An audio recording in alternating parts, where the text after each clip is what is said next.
সাভারের আশুলিয়ায় এক গার্মেন্টস শ্রমিককে ছুরিকাঘাতে হত্যার ঘটনায় এক ছিনতাইকারীকে গ্রেফতার করেছে পুলিশ।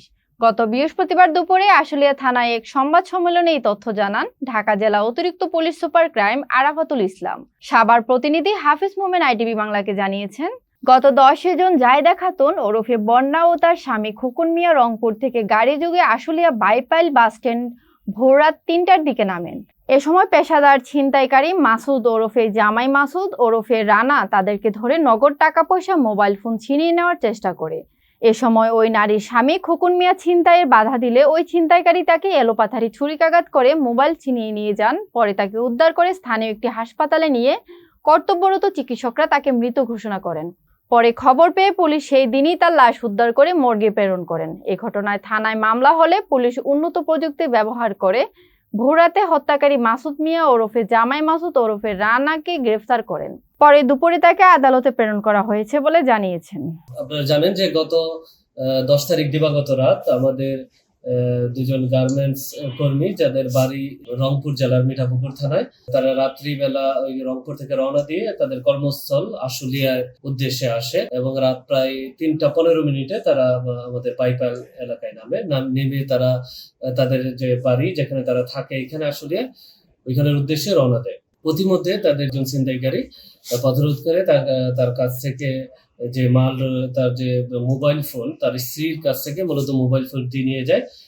তার হাজবেন্ড এতে বাধা দিলে তাকে ছুরিকাঘাত করে। পরবর্তীতে তার হাজবেন্ডকে পলাশবাড়ি হাসপাতালে নিয়ে গেলে ওইখানে 4:15 দিকে খোকন মিয়া মৃত্যুবরণ করে।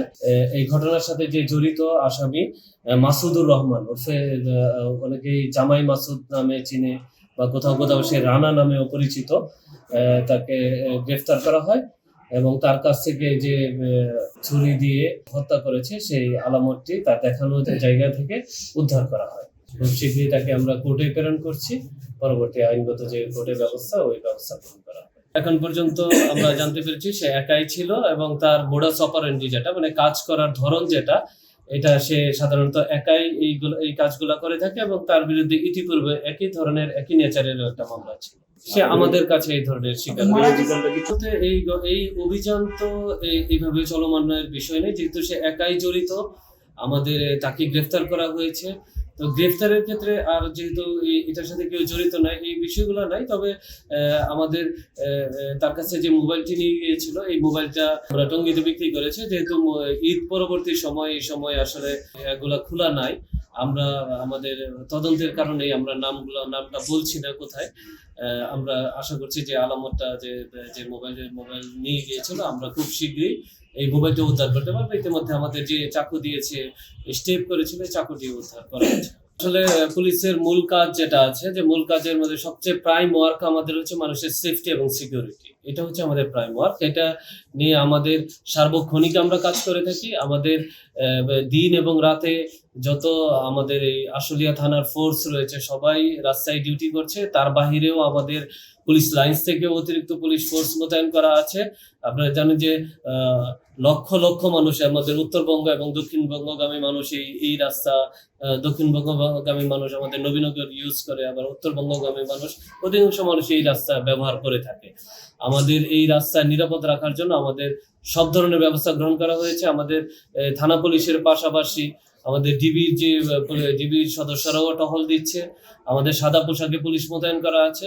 সুতরাং এই রাস্তাঘাটে নিরাপত্তার শঙ্কিত হওয়ার কোনো কারণ নেই। আমরা সবসময় আছি এবং আপনাদের মাধ্যমেও যারা আছে সাভার এবং আশুলিয়ায় বসবাস, যারা ফিরে তো আসছেন এবং বসবাসকারী জনগণ, তাদের আমরা বলবো যে যদি কোনো সময় দেখে যে কোনো ক্রাইম হতে যাচ্ছে বা হওয়ার সম্ভাবনা আছে, কারো দৃষ্টিগোচর এরকম হয়, আমাদের তাৎক্ষণিকভাবে তথ্য দেওয়ার অনুরোধ করব জনসাধারণকে এবং আপনাদের অনুরোধ করব যদি আপনারা এমন কিছু দেখেন আমাদের তথ্য দিন।